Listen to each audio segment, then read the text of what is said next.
Hello everybody and welcome here to episode 3 of our future life project in Africa.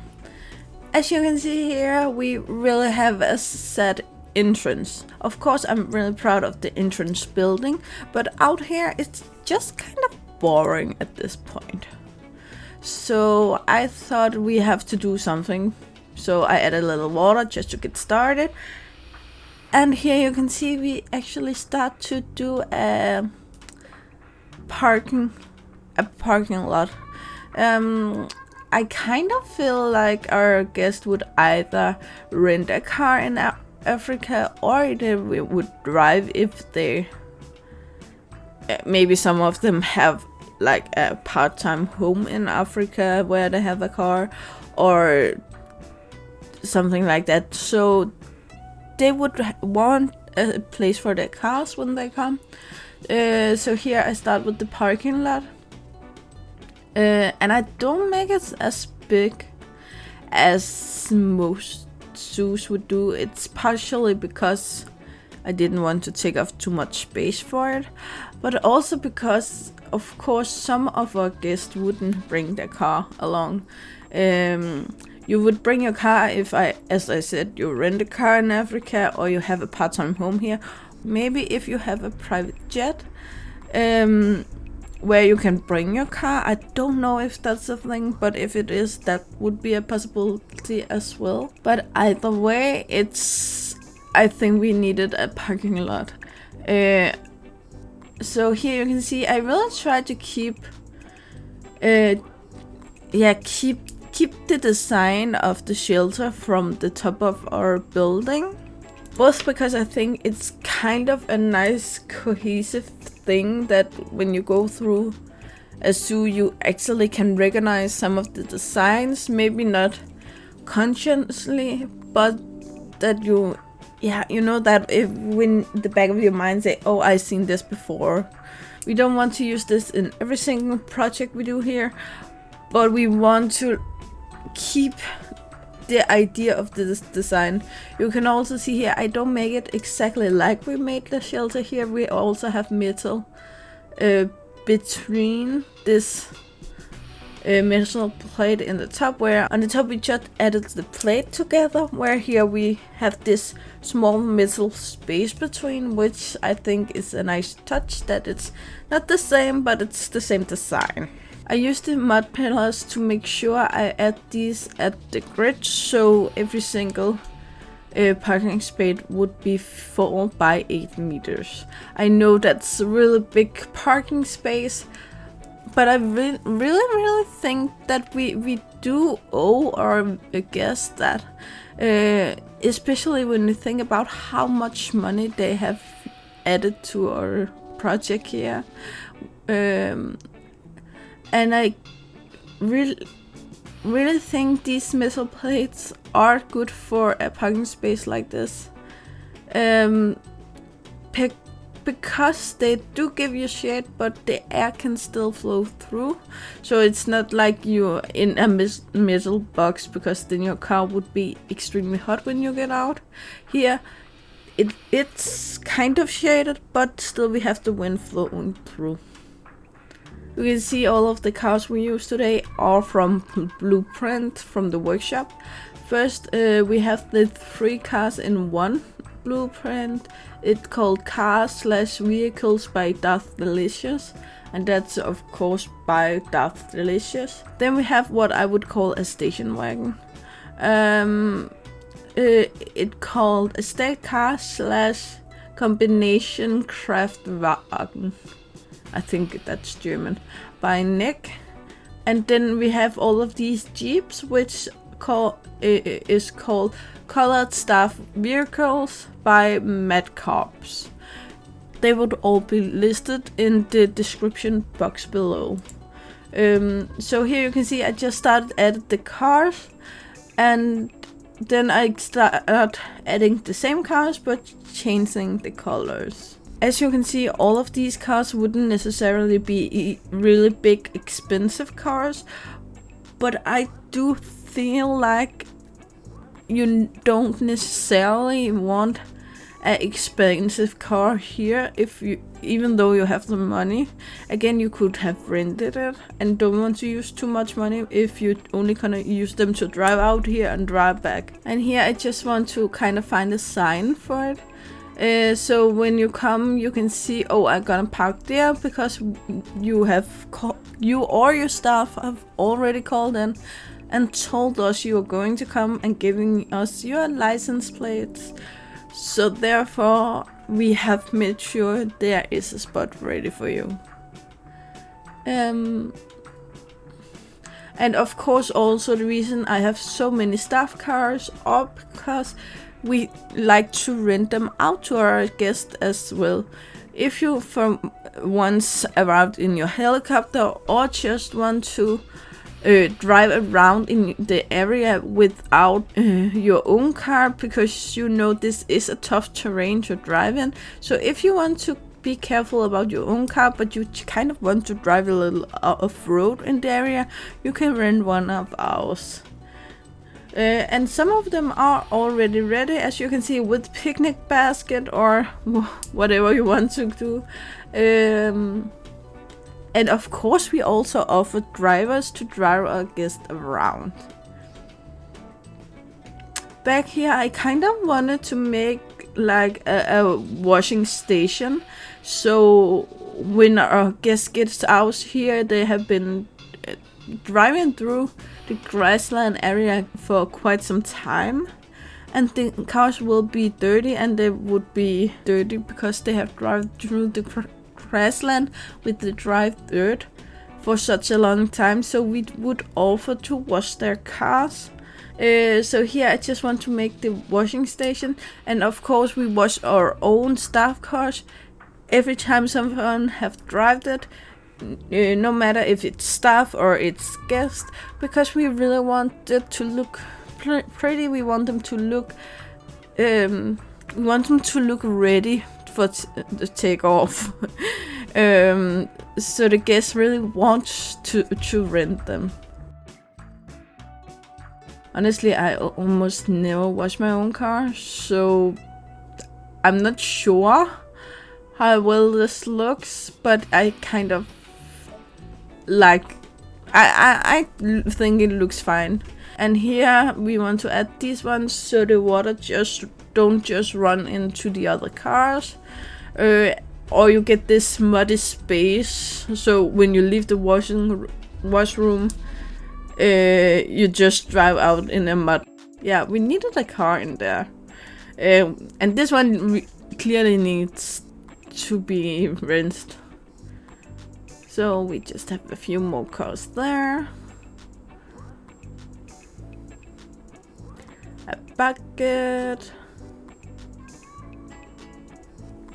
Yeah, and I'm pretty sure that it's the hose I'm looking for, and I never found it. I did find a water hydrant at one point later, in a later stage. But still it wouldn't fit here with the water hose, I feel. I think it's from the European pack.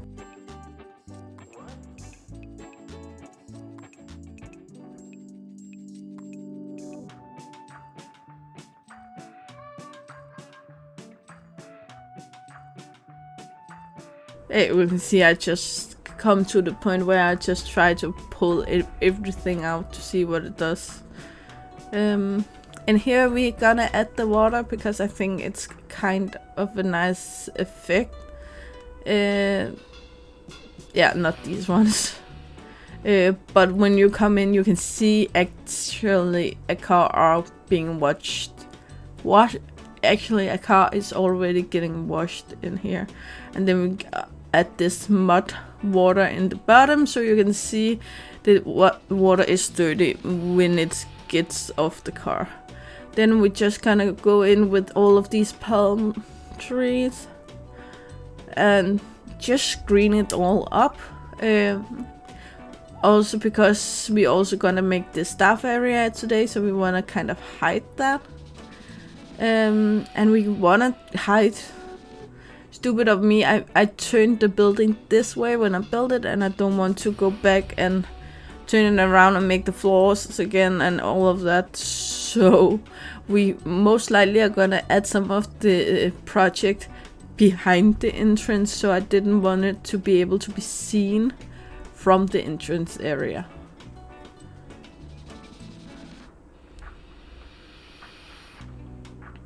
So I just, as you can see, I just picked Africa, and then I just go through it all and add some of everything.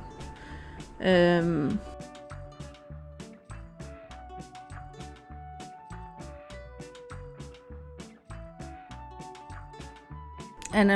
I have no system with all of these plants. It's just like I just pick the next.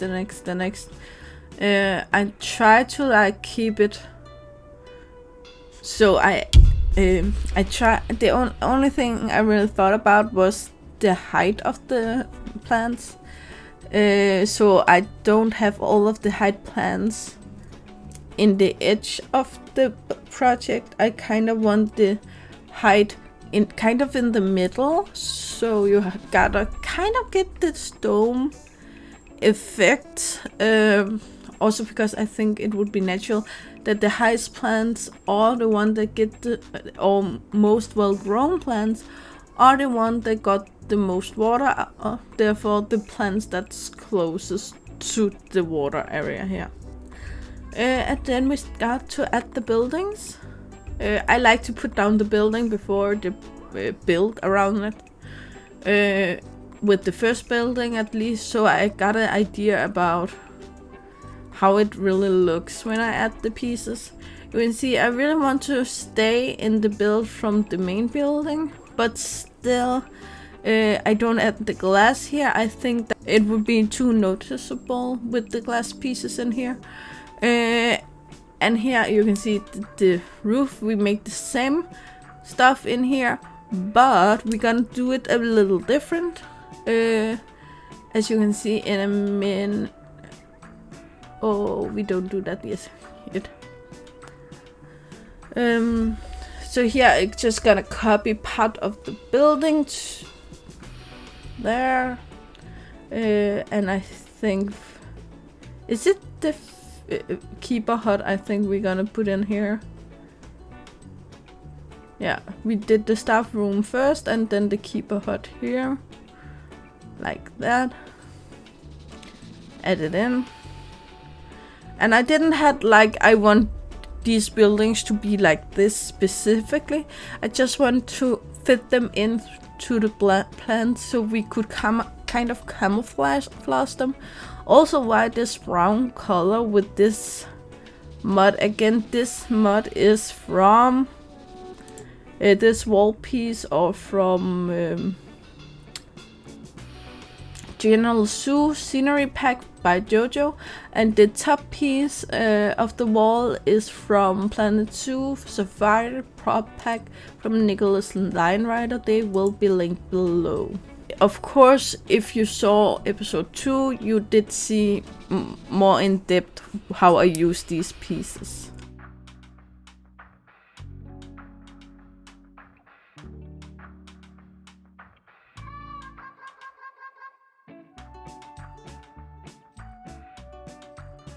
Again, we put the dirt up here.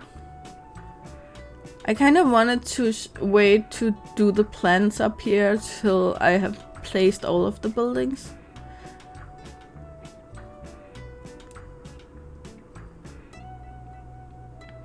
And as you can see through the trees, we can see the water, and we can see the buildings from the water, from the restaurants, but they would be kind of camouflaged.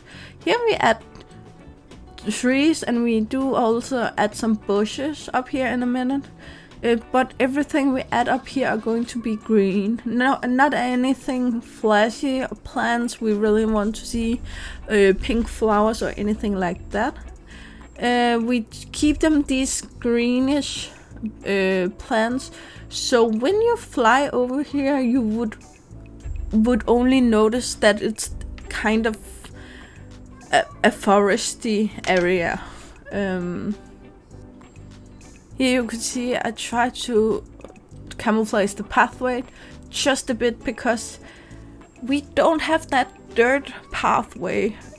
I would like to be able to do the same pathways we do for our guests, for us for the staff, but just like have a button where you could press this is staff area, because I think all of the staff roads, staff paths in the game are pretty notionable.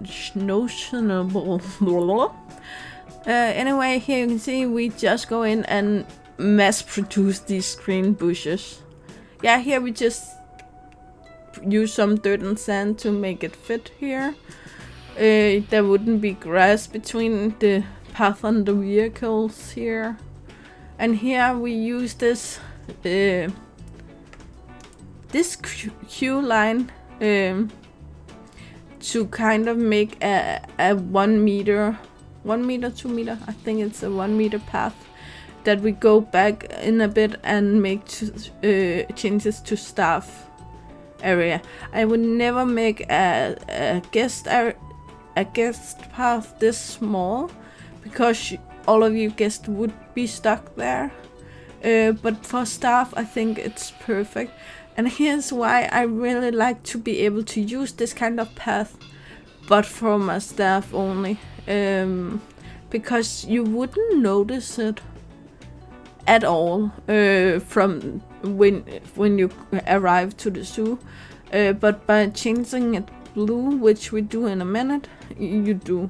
And then again, I could use the orange, but I still think the orange is something you actually notice.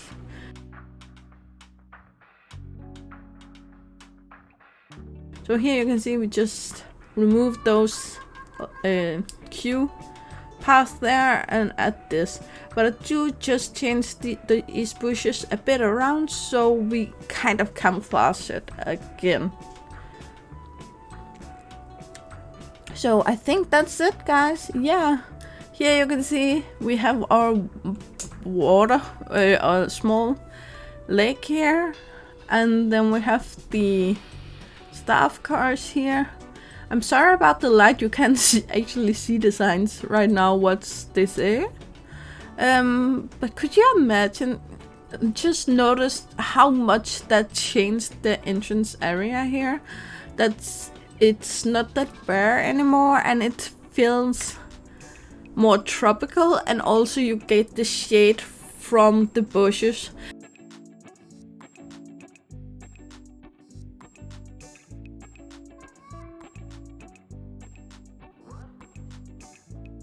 And you just go in here, and I just wanted to show you from up here by the helipads how it looks. So here you can see in the background that's just a little bit we still need to do back there at one point, but it doesn't have to be right now. So you can see the cars down there, and then when you're ready to go home. And I mentioned that if you are a sponsor of this project, you have an app where you can get info on the animals and the projects and what we're going to do next. But also you can tell the staff, I'm ready to leave now, and they will make sure that your car, if it's been washed, it will be back in the parking lot. And maybe staff is standing by your car and just open the window so you get a little breeze in there. So yeah, it's just about finding the right car, and then you're ready to go home. And then when we go to the restaurant area, you will be able to see how well the staff area is not hidden but camouflaged, and it's look like somewhere you just naturally wouldn't go in. That's that for me today, guys. So you know the drill. Like, subscribe, and turn on the bell of notifications. And I really hope to see you again in the comment or in the next video. So bye.